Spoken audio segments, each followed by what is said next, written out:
Shooting for the Rulebook American War of Independence. We have a British battalion that's in line open order formation. They have 3 actions for them to maneuver or shoot this turn. We also have an American unit that is in the same formation, open order line. And they also have 3 actions to either maneuver or shoot for this turn. For shooting purposes, what we do is we figure out the range, and that is from the command stand to command stand. When you measure that, that'll determine whether they're in point blank, short, medium, or long range.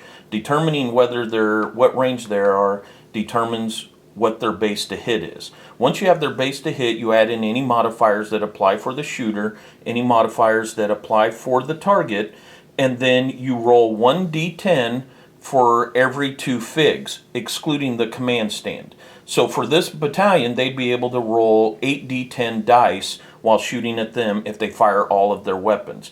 And the same for the American unit. They would get 8d10 dice for shooting back.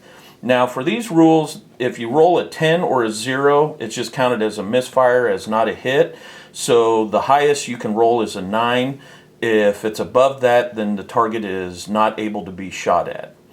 Now when you roll the dice and you cause a casualty, you figure up how many hits you had, and each stand can take 4 hits. So if the British fired at the Americans and caused 5 casualties, that would be a stand and 1 casualty. And they spent 1 action to do that firing.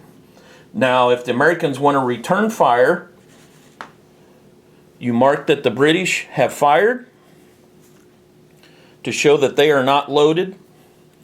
The Americans figure it up the same way. They know the distance between the command stands, gives them the base to hit. You add in their modifiers for target. You add in their modifiers for shooter to give the overall base to hit. They would roll the full 8 dice and then also mark the number of hits that they would cause to the British. With the number of casualties, as they build up, the unit will lose stands, which will then affect them when they make their morale roll at the end of this turn. Artillery fire in American War of Independence rulebook is similar to musket fire. You measure out your distance, you determine whether it's point blank range, short range, medium range, or long range, and it costs 1 action to fire. When you fire though, the difference is with artillery than musketry fire is you determine where you want to hit your target. You figure up all the modifiers and base to hit, you roll a d10 to determine if you hit your target.